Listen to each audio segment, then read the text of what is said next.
ചേർത്തല നമ്മുടെ പ്രൈവറ്റ് സ്റ്റാൻഡിന് സമീപമുള്ള എല്ലാ സഹോദരന്മാരെയും കർത്താവായ യേശുക്രിസ്തുവിന്റെ സമാധാനം നൽകും. പ്രിയപ്പെട്ടവരെ, വീണ്ടും ഈ ചേർത്തലയുടെ പ്രദേശത്ത് കടന്നു വരുവാൻ ഞങ്ങൾക്ക് അതിയായ സന്തോഷമുണ്ട്. കാരണം ലോകത്തിൽ അനേക സംഭവങ്ങൾ നടക്കുമ്പോൾ ഈ സംഭവത്തിൻ്റെയൊക്കെ കാര്യങ്ങൾ എന്താണെന്ന് നമ്മൾ മനസ്സിലാക്കും. ഇവിടെ മനുഷ്യൻ എത്രയും കണ്ട് അധ്വാനിച്ചിട്ടും മനുഷ്യൻ്റെ ആവശ്യങ്ങൾ നിറവേറ്റി മുന്നോട്ട് പോകുവാൻ കഴിയാത്തൊരു കാലഘട്ടമാണ് വന്നിരിക്കുന്നത്. ഏറ്റവും വലിയ വിഷയം മനുഷ്യർക്ക് ഉണ്ടായിക്കൊണ്ടിരിക്കുന്ന രോഗങ്ങൾ. മാരക രോഗത്തിന് അടിമകളായി കുടുംബം തകർന്നു തരിപ്പണമായി ലോണെടുത്തും കടം വാങ്ങിയും ലക്ഷക്കണക്കിന് രൂപ മുടക്കി ചികിത്സിച്ചിട്ടും ഒരു മാറ്റവുമില്ലാതെ ഡോക്ടർമാർ ആ വ്യക്തിയെ വീട്ടിലേക്ക് തിരിച്ചയക്കുകയാണ് ചെയ്യുന്നത്. ലക്ഷങ്ങൾ വാരി ചിലവഴിച്ചിട്ടും ആ രോഗങ്ങൾക്കൊരു മാറ്റമില്ല. അവസാനം ഒരു നിത്യരോഗിയായി കട്ടിലിൽ കിടക്കുന്ന ഒരു അവസ്ഥയാണ് നാം കാണുന്നത്. പ്രിയപ്പെട്ടവരെ, ഞങ്ങൾ അനേക കുടുംബങ്ങൾ കയറി അവരുടെ ആവശ്യങ്ങൾ ഞങ്ങൾ അറിയുന്നവരാണ്, അവർക്ക് വേണ്ടി പ്രാർത്ഥിക്കുന്നവരാണ്. പ്രിയ സഹോദരന്മാർ, നാം ഒന്ന് മനസ്സിലാക്കണം. കാരണം ഇവിടെ ഒരു സത്യം അറിഞ്ഞിരിപ്പുണ്ട്. ഈ ലോകത്തിന്റെ അന്ത്യം അടുത്തുകൊണ്ടിരിക്കുന്നു. ഇത് മനസ്സിലാക്കുവാൻ ഇന്ന് ജനങ്ങൾക്ക് സമയമില്ല. കാരണം 2000 വർഷങ്ങളായി ഈ വിഷയത്തെ ദൈവപുത്രനായ ക്രിസ്തു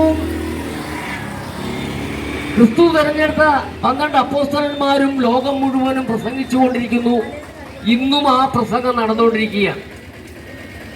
കാരണം എന്താണ്? പ്രധാനപ്പെട്ട ഒരു വിഷയം ഇതാണ്: കാലം തികഞ്ഞു, ദൈവരാജ്യം സമീപിച്ചിരിക്കുന്നു എന്ന് പറഞ്ഞാൽ ആരും ഭയപ്പെടേണ്ട ആവശ്യമില്ല.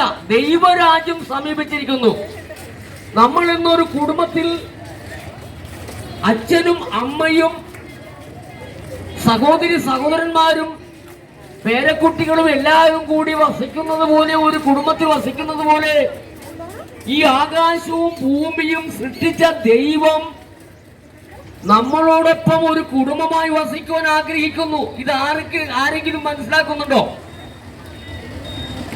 ആകാശവും ഭൂമിയും സൃഷ്ടിച്ച ദൈവം, സർവശക്തനായ ദൈവം, ഒരു മനുഷ്യൻ കാണാത്ത ദൈവം, ആരും കാണാത്ത ദൈവം, ആ ദൈവം ഈ ഭൂമിയിലുള്ള സകല മനുഷ്യരുമായിട്ട് ഒരുമിച്ച് ഒരു കുടുംബമായിട്ട് വസിക്കുവാൻ ആഗ്രഹിക്കുകയാണ്. ഇത് വിശ്വസിക്കാമോ? വിശുദ്ധ ബൈബിളിൽ വെളിപ്പാട് പുസ്തകം 21-ാം അധ്യായം ഒന്ന് വായിച്ചു നോക്കുക. ആ വെളിപ്പാട് പുസ്തകം 21-ാം അധ്യായത്തിൽ വ്യക്തമായിട്ട് എഴുതി വച്ചിരിക്കുന്നു.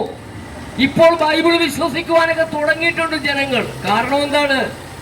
ഇസ്രായേലുമായിട്ടുള്ള ബന്ധത്തിൽ ബൈബിളിൽ എഴുതിയിരിക്കുന്ന കാര്യങ്ങളെല്ലാം നിറവേറ്റിക്കൊണ്ടിരിക്കുന്നു. ഇപ്പോൾ മനുഷ്യർക്ക് മനസ്സിലാക്കാൻ തുടങ്ങി. വിശുദ്ധ ബൈബിൾ സത്യമാണെന്ന് മനസ്സിലാക്കാൻ തുടങ്ങി കഴിഞ്ഞു. കാരണം എന്തുകൊണ്ട്? ആ ബൈബിൾ എഴുതി വച്ചിരിക്കുന്ന പ്രവചനങ്ങൾ മുഴുവനും ഓരോന്നായി നടന്നുകൊണ്ടിരിക്കുന്നു, നിവർത്തിച്ചുകൊണ്ടിരിക്കുന്നു. ഇസ്രായേൽ എന്ന് പറയുന്ന ഒരു ചെറിയ രാജ്യം,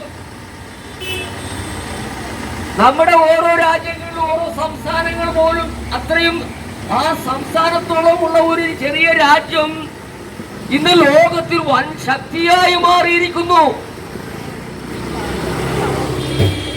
ആ ഇസ്രായേലിനോട് പൊരുതുവാൻ ആരെ കൊണ്ടും സാധിക്കാതെ ആയിരിക്കുന്നു. എത്ര രാജ്യങ്ങൾ കൂടിയാലും ഇസ്രായേലിനോട് ഒന്നും ചെയ്യാൻ പറ്റാത്ത രീതിയിലായിരിക്കുന്നു. എന്തുകൊണ്ട്? പ്രവചനം, വിശുദ്ധ ബൈബിളിൽ എഴുതിയിരിക്കുന്ന പ്രവചന നിവൃത്തിയാണത്. ഇത് മനസ്സിലാക്കാതെ പോകരുത്.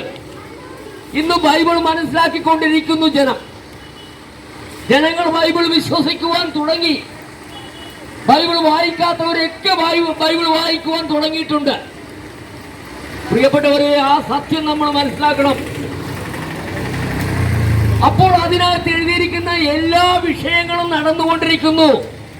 അതുകൊണ്ട് യേശു കർത്താവ് പറഞ്ഞു, കാലം തികഞ്ഞു, ദൈവരാജ്യം സമീപിച്ചിരിക്കുന്നു, മാനസാന്തരപ്പെട്ട് സുവിശേഷത്തിൽ വിശ്വസിപ്പിൻ. ദൈവരാജ്യം സമീപിച്ചിരിക്കുന്നു എന്ന് പറഞ്ഞാൽ ഇന്ന് നമ്മുടെ വീടുകളിൽ അച്ഛനും അമ്മയും മക്കളും പേരക്കുട്ടികളും എല്ലാവരും കൂടി ഒരുമിച്ച് വസിക്കുന്നത് പോലെ സർവശക്തനായ ദൈവവും ദൈവത്തിന്റെ പുത്രനായ ക്രിസ്തുവും ഈ ഭൂമിയിലുള്ള സകല മനുഷ്യരും മനുഷ്യനായി പിറന്ന സകല മനുഷ്യരുമായിട്ട് ഒരുമിച്ച് വസിക്കുവാൻ പിതാവായ ദൈവം ആഗ്രഹിക്കുന്നു.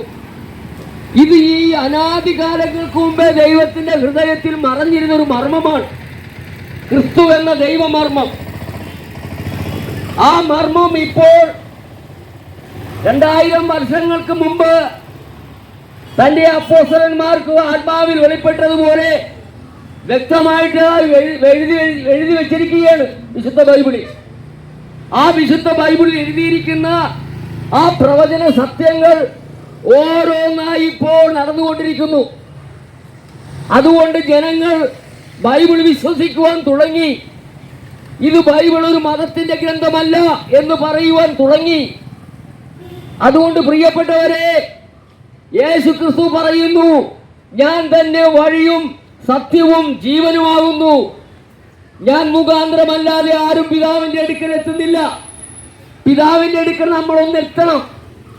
ആ എത്തുന്നതിന് വേണ്ടിയിട്ട് പിതാവ് നമുക്ക് ചെയ്യുവാൻ അനുഷ്ഠിക്കുവാൻ ചെയ്തിരിക്കുന്ന കുറെ കാര്യങ്ങളുണ്ട്.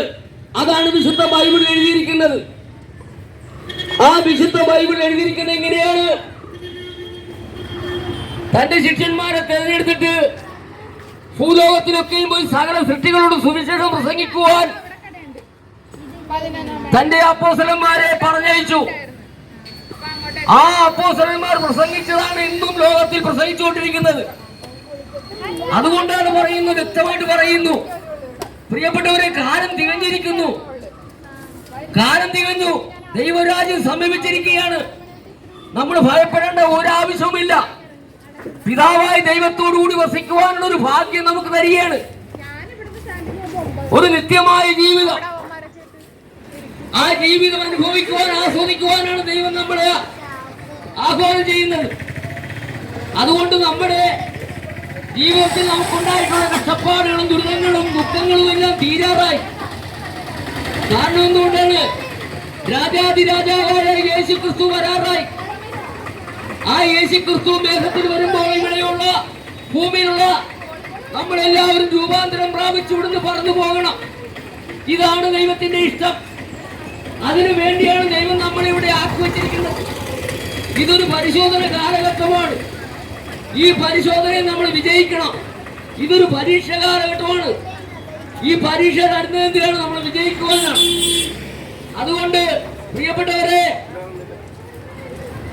കർത്താവായ യേശു ക്രിസ്തുവിൽ വിശ്വസിക്കുക, നീയും നിന്റെ കുടുംബവും രക്ഷപ്രാപിക്കുമെന്നാണ് വിശുദ്ധ ബൈബിൾ പറയുന്നത്. അതുകൊണ്ട് കാലം തികഞ്ഞിരിക്കുന്നു, ദൈവരാജ്യം സമീപിച്ചിരിക്കുന്നു, മാനസാന്തരപ്പെട്ട് സുവിശേഷത്തിൽ വിശ്വസിപ്പീൻ. നമ്മൾ നമ്മുടെ ഇഷ്ടത്തിലേക്ക് നടന്നു. ആ ഇഷ്ടത്തിനെ നടന്നതിന്റെ വെളിച്ചത്തിൽ ഒരുപാട് പരാജയങ്ങൾ നമ്മുടെ ജീവിതത്തിലുണ്ട്. ആ പരാജയങ്ങളെല്ലാം ദൈവത്തിൽ നമ്മൾ ആശ്രയിച്ച് ദൈവത്തോടും നമ്മുടെ കുറവുകളും കുറ്റങ്ങളും ഏറ്റുപറഞ്ഞ് അത് ഉപേക്ഷിക്കാമെങ്കിൽ ദൈവം ഭാഗ്യകരമായ ഒരു ജീവിതം നമുക്ക് തരാൻ ഇടയാവും. ദൈവം ഇഷ്ടപ്പെടുന്നു. ഭാഗ്യകരമായ ഒരു ജീവിതമാണ് ദൈവം ആഗ്രഹിക്കുന്നത്. ആഗ്രഹിക്കുന്നത്. നമ്മളിങ്ങനെ കഷ്ടപ്പെട്ട് ജീവിക്കുവാൻ മാത്രമല്ല ദൈവം നമ്മളെ സൃഷ്ടിച്ചിരിക്കുന്നത്. ദൈവത്തിന്റെ ഇഷ്ടം കൂടെ ചെയ്യുവാനാണ് ദൈവം ആഗ്രഹിക്കുന്നത്. ദൈവ ഇഷ്ടം എന്നതാണ്. ദൈവ ഇഷ്ടം കാണാത്ത ദൈവത്തെ നാം വിശ്വാസത്തോടെ കാണുക. ആ കാണാത്ത ദൈവത്തെ വിശ്വസിക്കുക. ഈ പ്രപഞ്ചം സൃഷ്ടിച്ച സൃഷ്ടാവായ ദൈവത്തെ നാം വിശ്വസിക്കുക. അതുകൊണ്ട് നമ്മുടെ ഓരോ മതത്തിന്റെയോ ആചാരങ്ങളോ അനുഷ്ഠാനങ്ങളോ കൊണ്ട് നമുക്ക് രക്ഷപ്പെടാൻ സാധിക്കില്ല. ഒരു രോഗം പോലും മാറ്റാൻ സാധിക്കുന്നില്ല. ഒരു മനുഷ്യൻ പോലും മരിച്ചാൽ അവരെ ഉയർപ്പിക്കുവാൻ നമ്മുടെ മതങ്ങൾക്ക് സാധിക്കില്ല. എന്നാൽ യേശു ക്രിസ്തുവിന് സാധിക്കും. യേശു ക്രിസ്തു അത് ചെയ്തിട്ടുണ്ട്. 2 സഹോദരിമാർക്ക് കൂടി ഒരു സഹോദരനായ ലാസർ മരിച്ചിട്ട് 4 ദിവസം കഴിഞ്ഞ് ആണ് യേശു ആ വീട്ടിൽ ചെല്ലുന്നത്. ആ സഹോദരിമാരുടെ കരച്ചിൽ കണ്ട് യേശുവും അവിടെ കരഞ്ഞു. ആ ലാസറിനെ അവിടെ ഒന്ന് ഉയർപ്പിക്കുവാനിടയായി. ആ സഹോദരിമാർക്ക് ഒരു സഹോദരനെ അവർക്ക് തിരികെ കൊടുക്കുവാനിടയായി. അങ്ങനെ അനേക തളർവാദ രോഗികൾ സൗഖ്യമായി, കുഷ്ഠരോഗികൾ സൗഖ്യമായി, മുടന്തന്മാർ സൗഖ്യമായി. അങ്ങനെ അനവധി രോഗസൗഖ്യങ്ങൾ യേശു കർത്താവ് ജീവിച്ചിരുന്നപ്പോൾ, ഭൂമിയിലുണ്ടായിരുന്നപ്പോൾ അനേകർക്ക് നൽകി. അതിന്നും ആ യേശു ക്രിസ്തുവിന്റെ നാമത്തിൽ ഇന്നും ആ വിടുതൽ നടക്കുന്നു. പ്രിയപ്പെട്ടവരെ, അതുകൊണ്ട് ഈ ക്ഷേത്ര നിവാസികളോട് ഒരിക്കൽ കൂടി ഞങ്ങൾക്ക് ഇവിടെ വന്ന് പറയുവാൻ, ദൈവം നിങ്ങളെ സ്നേഹിക്കുന്നത് കൊണ്ട് ഞങ്ങൾ കടന്നു വന്നിരിക്കുന്നു. അതുകൊണ്ട് കാലം തികഞ്ഞു, ദൈവരാജ്യം സമീപിച്ചിരിക്കുന്നു, മാനസാന്തരപ്പെട്ട് സുവിശേഷത്തിൽ വിശ്വസിപ്പീൻ എന്ന് പറഞ്ഞുകൊണ്ട് ഞാൻ എന്റെ വാക്കുകൾ ചുരുക്കുകയാണ്.